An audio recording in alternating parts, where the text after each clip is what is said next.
Good morning everyone, and thank you for joining me. So what we're going to talk about today, guys, we're going to talk about benefits Britain, we're going to talk about we're going to talk about NATO pledging more air defences to Ukraine, and we're going to talk about the state of the NHS. Just as a caveat to this, guys, sorry, not a caveat, just as a prelude to this video before we go on, guys, alright? What I want to talk about, obviously you've got the topics we want to talk about, but also I had to do something this morning that I said I would never do.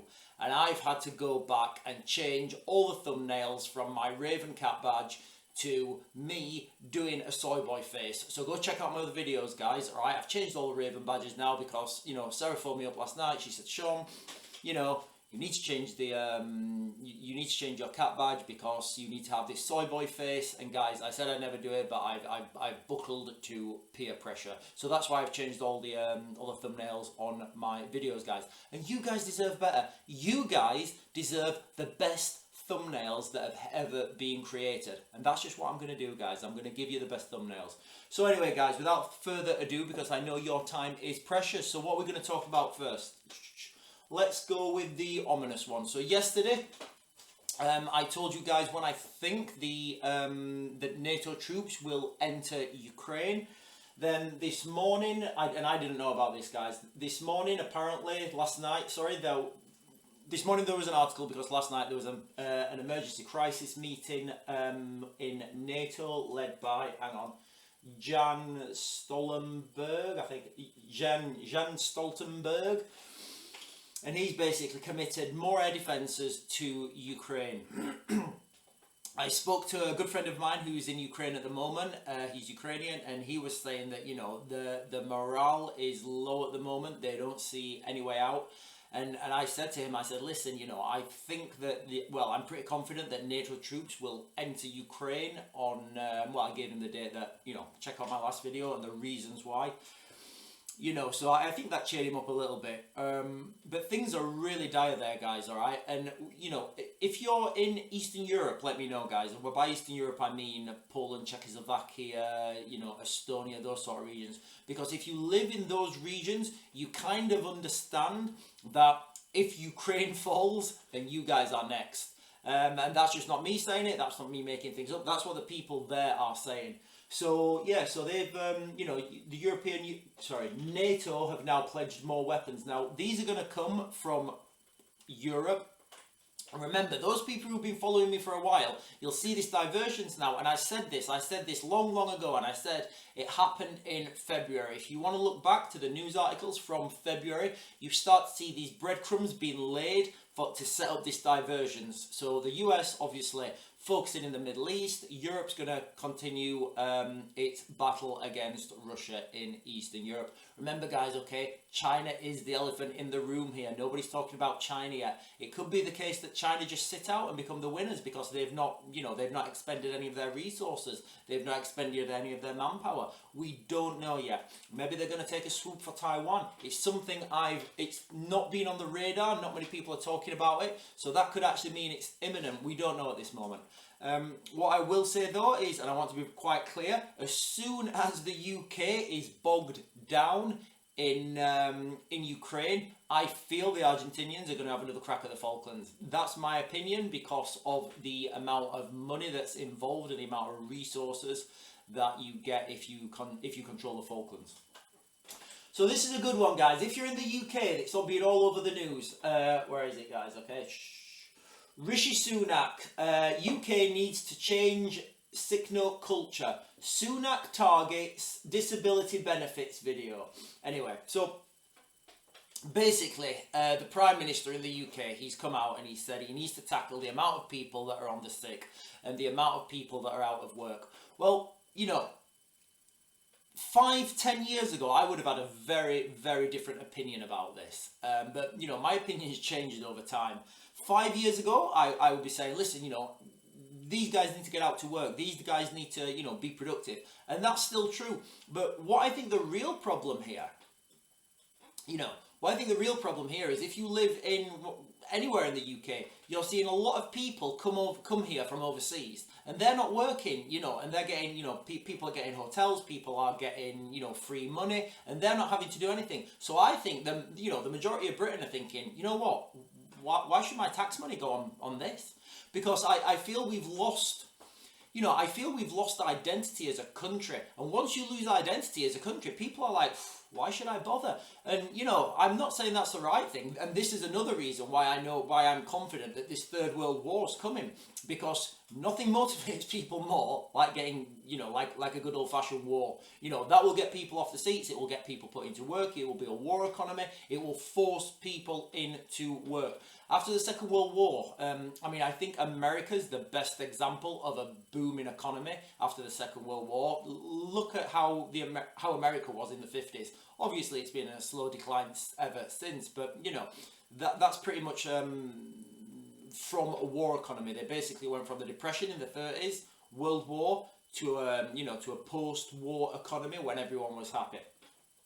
So that's why I feel that, you know, that's just one of the indicators for me that we're heading the direction we're heading into this big third world war. But when I was looking into this more, you know, Rishi Sunak saying that the benefits bill is the second biggest bill after the NHS. So straight away I was thinking, okay, and I had a little think about it, and I thought, well, it's kind of a false economy, because the money you're paying in benefits, that as long as that's getting spent in local shops, local businesses, local towns, that then pays people. And, you know, it's kind of a false economy saying you want to cut benefits. And I don't really understand. I think it's just a policy winner and a vote winner for him with his Tory seats. So then I looked at the NHS, and 9.3% of GDP is spent on the NHS, guys. That's a phenomenal number, you know. And if anybody's had to deal with the NHS, it's diabolical. I've said long ago, you know, I feel that parts of the NHS should be privatised. Now, why do I say that? I went to Doncaster Hospital with my little girl. She had strep when the strep thing was about. And, you know, I got, well, I'll give you my first example. I got to A&E. My little girl's in my arms now. You know, she's asleep. She's saying, Daddy, I just want to go home. I'm poorly. You know, she's in a really bad way. So I got to reception.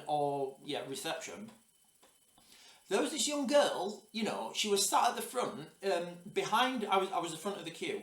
Behind me, there was a guy holding his arm, covered in blood. There was me with my little girl in my hand. And she just put a sign up saying, taking a break. And she started eating a sandwich right there for us all to see. You can't imagine, like, well, tell me how you would feel in the comments if the same situation happened to you. You know, you've got the girl there who's supposed to be taking you, she's supposed to be triaging you. She just put a sign up, taking a break, and she's eating a Subway sandwich right there in front of you. You know, so that was my first impression. Anyway, once I waited for her to finish the sandwich, it looked delicious, by the way. You know, once she finished her sandwich, I then went to her, you know, she directed me. She directed me to another corridor. And guys, I've been all over the world. I've been to, you know, third world countries in the middle of wars. I've been all over the place, guys, okay? You know, what I saw, I could only liken to a third world country in the midst of a conflict, all right? There were people laid on the floor asleep. There were kids crying. You know, I walked into the reception, into the other room, down the corridor on the right. I said, and I looked around, and it was just full of people with a look of terror and despair. You know, some guy looked at me, he said, mate, I'd go home if I were you. I've been here 12 hours. Guys, is this the sign of an NHS that is succeeding? No. So, if this was a private company, you know, we would be customers, so people would make sure that our experience was a good experience. And the reason they would do that, because it would affect their bottom line if it didn't. At the moment, there's no incentive for people to make the NHS more efficient. So people get paid their salary whether they're really efficient or whether they're absolutely terrible. This is just my experience, guys, and this is my opinion, all right? So, and that's what I'm giving to you. If you think I'm wrong, let me know in the comments, guys. Guys, that is it for today's little video. Wow, we've been going almost 10 minutes. Guys, we're going live tonight on our other... Oh, God, one more thing. Guys, we're going live tonight on our other platform, so we'll be live 8 while 9. Also, we've been contacted by, well, a good friend of mine, and we're looking at getting being a sponsor for them. His company's called Templar Spirit. They do rum and gin. Now, go check them out, guys, on their socials. Templar Spirit. I'll try and put the links in the description to this video.